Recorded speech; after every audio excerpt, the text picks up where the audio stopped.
Likon, on s'intéresse à cette grève des gardes pénitentiaires. On vient d'apprendre qu'elle est suspendue. Elle vient d'être suspendue. En tout cas, ce matin, le porte-parole... Info Moussa Guinée. Donc, la grève des gardes pénitentiaires vient d'être suspendue. Ce matin, le porte-parole des gardes pénitentiaires avait eu d'urgence un rendez-vous avec le ministre de la Justice pour aller discuter de la situation. Mais vous savez, hier avant-hier, le ministre Charles White a fait une sortie caustique contre M. Mamadi Deux Camara, qu'il traitait peut-être...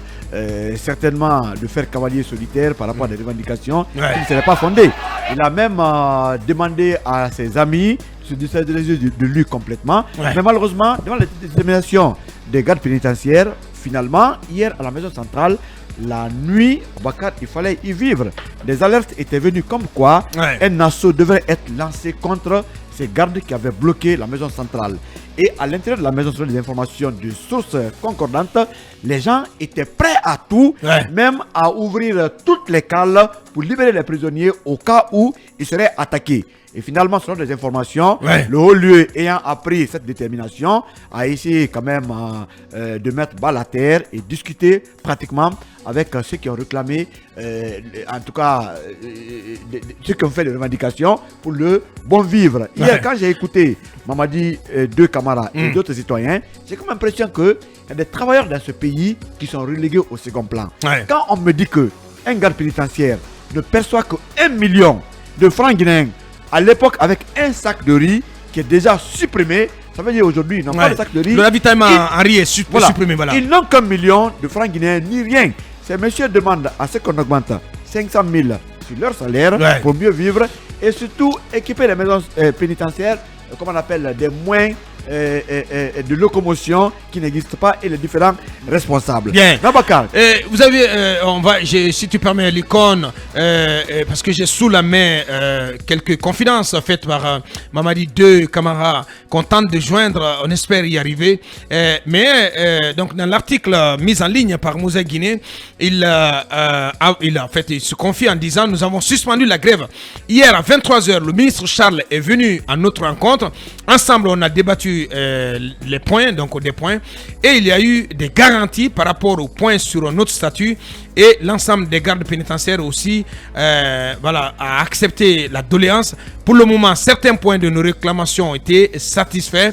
Le ministre vient même d'arriver ce matin. Nous avons repris le travail, donc à confier comment il s'appelle, le lieutenant Mamadi Deux Camara, qui est le président du comité de suivi et de discipline du personnel de l'administration pénitentiaire. On aurait commencé par ça, Bakar, mais dans ce pays, on aime montrer les muscles. Quand les gens revendiquent, chacun aspire au bien-être. Pas parce qu'ils sont gardes pénitentiaires, pas parce qu'on est cordonnier ou cireur qu'on n'a pas droit de bien vivre. Donc quand les gens font des revendications, il faut les appeler, il faut les écouter au lieu de faire des sorties caustiques contre eux. Bakar, chacun dans ce monde fait son boulot. Tout le monde n'est pas journaliste.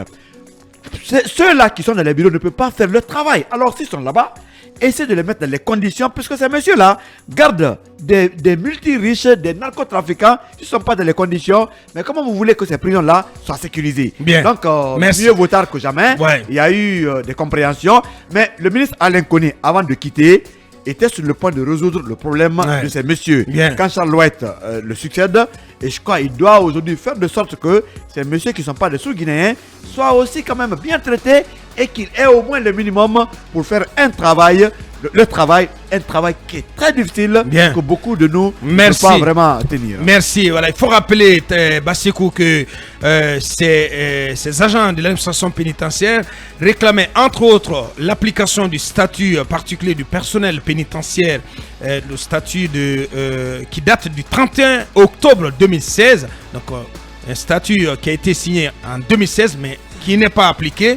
Il réclame entre autres aussi la prise en charge de 135 bénévoles ayant suivi la formation commune de base et la libération immédiate de ceux d'entre eux qui ont été arrêtés pour des raisons d'évasion de certains détenus, la finalisation des démarches pour l'acquisition de moyens logistiques pour les établissements pénitentiaires, Lincoln en parlait tantôt, l'augmentation de 500 000 francs guinéens sur le salaire de chaque agent en guise de compensation du ravitaillement en riz donc, qui a été supprimé, le démarrage de la formation commune de base de 262 agents donc dès que possible, selon en tout cas un article sous mes yeux de Média Guinée, et puis l'attribution des grades à l'ensemble du personnel à la fin de la formation. Alors il faut dire que donc j'ai envie de dire, mais sur quel point ils ont eu des ils ont obtenu du concret? Non, il y a le il y a le ministre de la fonction publique. Nous sommes encore dans des engagements, dans des promesses. En fait, il y a quand même un engagement qui a été tenu parce que le ministre de la fonction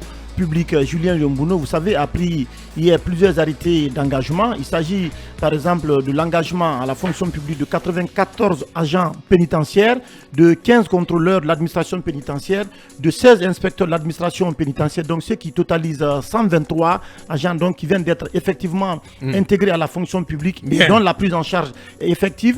Mais il faut dire que sur les autres points que vous venez de citer, il n'y a pas eu d'avancée. Ce sont que des garanties, des engagements qui ont été pris par le ministre de la Justice, garde des Sceaux. Ce qui est important sur le dossier, c'est que le ministre de la Justice, garde des Sceaux, doit pouvoir régulariser la situation de ces gens-là. Parce que je rappelle qu'en mars 2022, il y avait un protocole qui avait été signé entre ces agents pénitentiaires et le ministre de la Justice, garde des Sceaux, mais en réalité il n'y a pas eu suffisamment de volonté. Le problème c'est que mais on regarde ces gens-là de haut au niveau depuis les fenêtres des bureaux climatisés de toutes les institutions, des ministères, des services de l'État. On les regarde, on les prend pour la boue de leurs souliers. On pense que ce sont des sous-hommes. C'est pas possible. Mais c'est ce qui devrait pas. Vous supprimez le ravitaillement en riz et finalement il reste quoi à ces messieurs-là qui gardent quand même ceux-là que vous considérez comme ceux qui sont en contradiction ou en tout cas ceux à qui on reproche, la société reproche des choses, et ceux-là qui les gardent, et vous les traitez de cette façon, Manu, c'est inacceptable. Je pense que mais ce qui est ahurissant, c'est que la situation de ces gardes pénitentiaires, c'est comme un serpent de mer, ça revient toutes les saisons. Non, mais avant que Manu je voulais dire ceci. Bien. L'une des principales revendications de ces agents pénitentiaires, c'est l'augmentation de 500 000 francs sur leur salaire de base. Je pense que ça ne coûte pas grand-chose. Le ministre de la Justice, garde des Sceaux, doit pouvoir aujourd'hui faire des efforts pour essayer vraiment de prendre en compte cette question qui est fondamentale. Mais il demande aussi à ce qu'ils soient formés. Et ça, quand on réclame la formation pour ces agents-là, je pense que c'est pour l'intérêt même vraiment de tout le système, de tout le système pénitentiaire. Oui. Et ça pourrait aussi vraiment mettre un terme aux évasions que nous connaissons aujourd'hui à travers tout le pays. Bien sûr, parce que des agents qui sont payés, qui reçoivent des salaires de lance-roquettes, comment ils peuvent résister aux tentations, Manu? C'est ça le problème. C'est le salaire lance-pierre. Bien. Lance-pierre. C'est pas lance-roquette. C'est la bonne expression. Je me suis mépris là-dessus. C'est la bonne expression. C'est vrai que leurs conditions de vie sont quand même assez déplorables pour les situations dans lesquelles ils se retrouvent, parce que finalement, ça ne devient pas étonnant de voir qu'un détenu qui a par exemple volé 1 milliard ou 2 milliards puisse se faire la belle. Parce que, évidemment, pour quelqu'un qui est payé à 1 million de francs guinéens, c'est facile de le corrompre, de le soudoyer. Vous lui proposez 50 millions, il pense que sa vie est faite. Mais bien sûr. Il vous ouvre la porte, c'est pas compliqué. Donc, je pense que c'est bien de regarder justement dans leurs conditions de vie et de pouvoir y mettre le minimum de confort possible. Mais j'ai appris aussi que pour ce qui est par exemple de l'engagement à la fonction publique, la procédure était plutôt retardée plutôt du côté du ministère de la fonction publique, pas du ministère de la justice. Et hier, selon mes informations, quand le blocus sur la maison centrale a été posé, c'est le président lui-même qui a pris son téléphone pour demander au ministre de la fonction publique de débloquer immédiatement la situation. Comment ça se passe? Et donc, mais il faut que ces vieilles pratiques disparaissent. Quand même. Parce que hier, le procès du 28 septembre, le procès des événements, il était censé reprendre. Justement. Et quelles autres affaires devant les cours des tribunaux du pays? C'est justement le fait que ce blocus a une incidence. Mais ces gens-là, il faut les renvoyer. Ce sont des incompétents. Non, attention. Bon, quand même, c'est justement l'incidence de ce blocus sur le fonctionnement hier de la justice qui a attiré au plus haut niveau l'attention du président. Et pour quelle raison ça traînait là-bas? Hier, je ne sais pas pour quelle raison ça traînait, mais une chose est sûre, c'est que Charles Wright, pour une fois, s'est retrouvé dans l'embarras pour une situation qu'il n'a pas créée et qui ne relève pas de lui. Parce que selon... Non, attention. Il le fait souvent. Mais non. Laissez-moi terminer. Mais le cas de Charles Wright, le problème c'est qu'il est tout le temps en conflit avec tous les acteurs du secteur. Tantôt avec les avocats, tantôt avec les gardes pénitentiaires. Et plus tard, ce sera...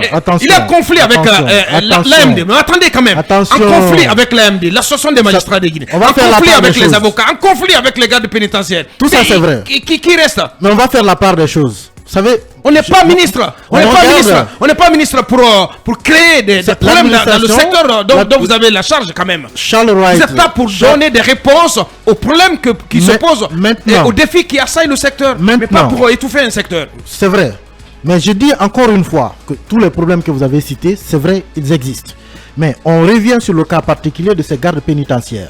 Charles Wright a transmis la liste au ministère de la fonction publique. C'est le ministère de la fonction publique qui est l'employeur des cadres de l'administration publique. Et j'apprends que c'est là-bas que le dossier a retardé. Et justement, hier, donc c'est Julien qui est fautif. Selon mes informations, c'est Julien qui est fautif. En tout cas, c'est le ministère de la fonction publique qui a pris l'arrêté. Et dès qu'il l'a pris, le blocus a été levé.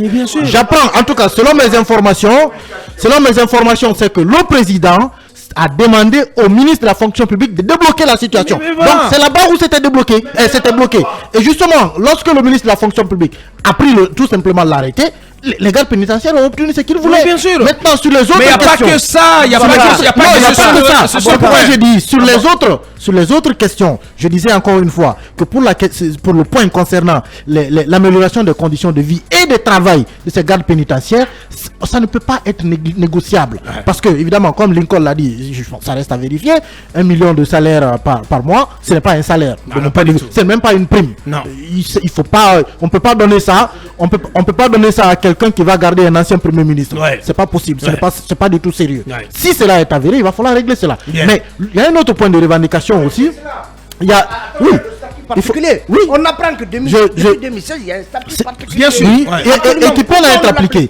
L'autre point concernant sur la plateforme revendicative, en tout cas de ces gardes pénitentiaires, c'est la libération des anciens gardes, des gardes pénitentiaires qui ont été arrêtés pour évasion. Bien sûr. Pour des questions d'évasion dans certaines prisons. Et là-dessus, j'apprends quand même que le ministre il est intransigeant là-dessus. Il faut que la lumière soit faite sur ces cas d'évasion. Il est toujours intransigeant surtout. Non, mais là je suis d'accord avec là je suis d'accord avec Charles doit être intransigeant. Est-ce qu'il y a des preuves de complicité? On ne peut pas parce qu'on a la possibilité de bloquer le fonctionnement de l'appareil judiciaire, demander au ministre de la Justice de libérer des gens qui sont soupçonnés encore une fois d'être impliqués dans des affaires d'évasion où des gens se font des grands bandits se font la belle. Les gardes pénitentiaires qui sont arrêtés pour ça, vous dites qu'il faut les libérer à travers une grève. Le ministre Charles Wright, il doit être intransigeant sur ce point. Et de mon point de vue, pour une question de responsabilité, accélérer la procédure. Absolument. Mais les gardes pénitentiaires, pour une question de responsabilité, ne doivent pas demander la libération tout simplement de ces gens. Merci Manu. On va rester dans les arcanes de la justice pour évoquer cette journée à double enjeu judiciaire pour le FNDC dans un court instant.